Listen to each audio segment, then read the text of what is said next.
今日は NHK 朝ドラあまちゃんで有名になった岩手県久慈市内のラーメン屋を紹介しましょう。他県にもあるチェーン店や専門店じゃない食堂などを除いて評判の高い6軒を選んでみました。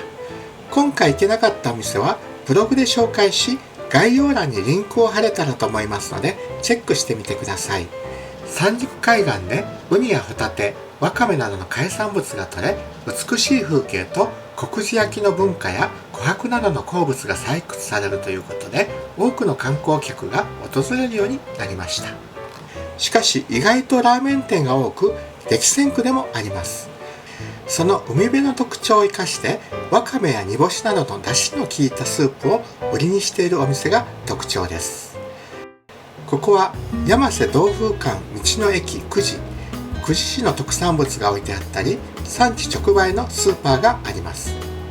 その駐車場から道を渡ったところにレトロ広場という路地があり、その一番奥にあるお店が味屋。今は亡き義理の兄からこのそばが美味しいと一度連れてこられようとしたのですが、駐車場が空いてなくて諦めた思い出があります。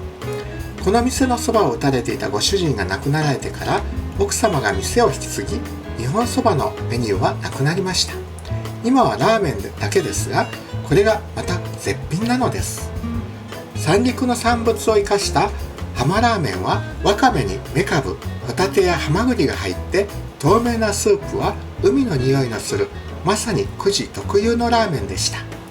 こちらは味噌ラーメンですが、これも海の出汁がよく効いていて味噌とマッチ、コクのある仕上がりとなっています。野菜もたっぷり800円で満腹感のあるラーメンです。それでも足りないという方はプラス250円で麺を大盛りにすることができます。昔から情報誌でも取り上げられ有名なのがこのラーメンちぐさ。創業75年の老舗ですが、20年以上前に子供たちを連れて食べに来たことがあります。これはチャーシュー麺。珍しいと思ったのはチャーシューが豚肉ではなく鶏肉で作られています。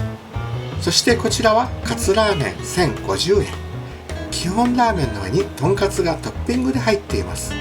カツはサクサク食べたいと思うのでスープに浸してしまうのはどうかと思いますが、がっつり豚肉を食べたいと思ったのでこれにしました。味はどちらも昔ながらの中華そばといった感じで悪くはないのですが、有名店にしてはという感じでした。地元の方に聞くと、先代がやっていた昔はもっと美味しかったと言っています。頑張ってかつての王者の味を取り戻してほしいですね。トントン。ここは7年前アジアのそばが食べられなかった時に義理の兄に連れてきてもらったラーメン屋。今思うと道の駅の駐車場は広いですから少し待てば入れたのですが、いっぱいだというのを理由にして兄はこちらのラーメンを食べに連れてきたかったのではないでしょうか。それだけ美味しいラーメンでした。これが世界のラーメンというトントンのバラエティに富んだメニュー。韓国や中国、イタリアやオーストラリアといった世界の国名や都市名が付けられており、最初これを見た時大丈夫なのって思いました。こんなにあれやこれや味を変えたらどれも中途半端、特徴のないラーメンになってしまうんじゃないか。どれを選んでよいかわからない。大抵味に自信のあるお店ほどメニューの種類は少ないと思ったからです。ところがです。その時選んだのは味噌味の香港だったでしょうか。食べてみて驚き、全てのメニューに挑戦、制覇したくなるほど美味しいではないですか。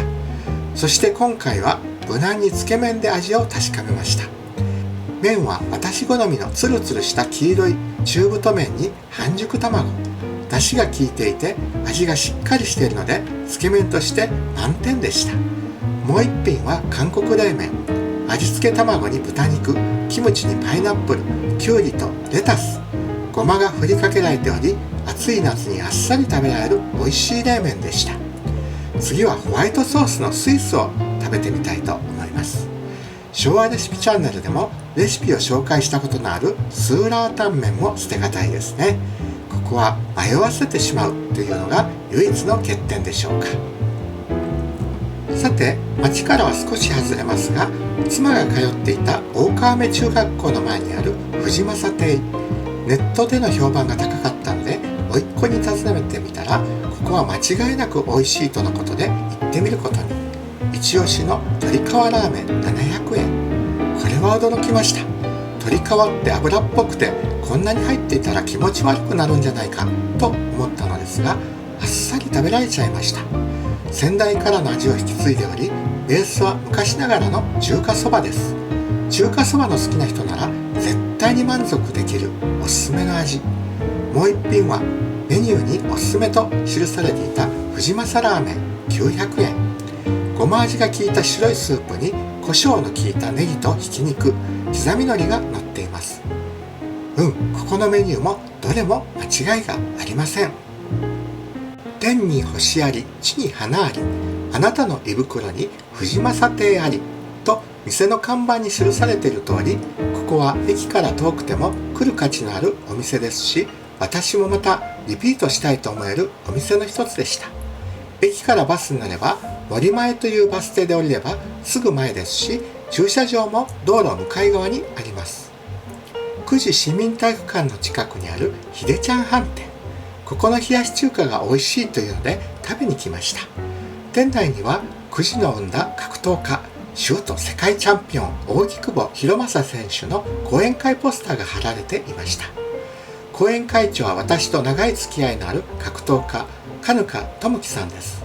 金香さんと隣の久慈市民体育館で練習した思い出は懐かしいです。冷やし中華700円。ハム、チャーシュー、卵、きゅうりに刻み海苔と紅生姜。王道の味でした。こちらは豚しゃぶ冷麺800円。これも悪くはなかったですが、やっぱり冷やし中華のがいいですね。猛暑の夏でしたから冷たいメニューを選びましたが、次回は評判のもつ味噌煮ラーメンも食べてみたいですね。お値段もお手軽で気軽に入れる庶民的なお店です。格闘家金香さんが久慈で一押しのラーメン店がこのサムライブギー。テレビとかでもよく取り上げられるようになった久慈の有名店です。ランチタイム、駐車場は隣にあり満杯で開くのを待ちました。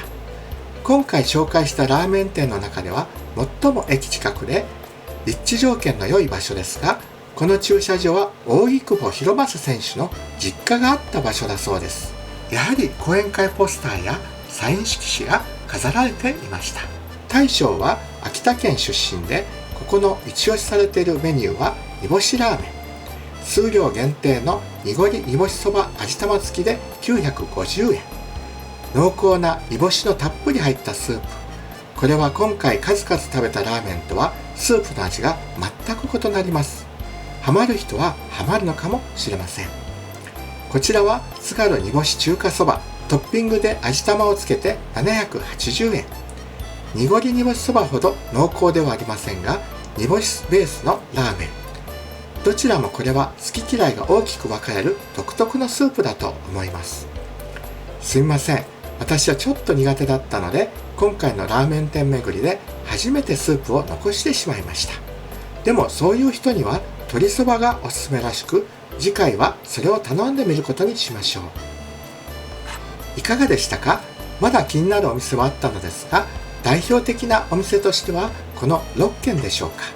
ぜひ久慈へ訪れたらこの動画を参考にしながら気になるラーメン店にいらしてみてください。ラーメンといえば北海道や九州、そして沖縄も激戦区なのですが、いつか食レポの旅にじっくり行って紹介いたしましょう。では古今東西のさまざまな料理を紹介する昭和レシピチャンネル、チャンネル登録、評価、コメントよろしくお願いいたします。サブチャンネルの方もよろしくです。 YouTuber の皆様、コラボもお待ちしています。ではまたお会いいたしましょう。Nos vemos. Chao chao.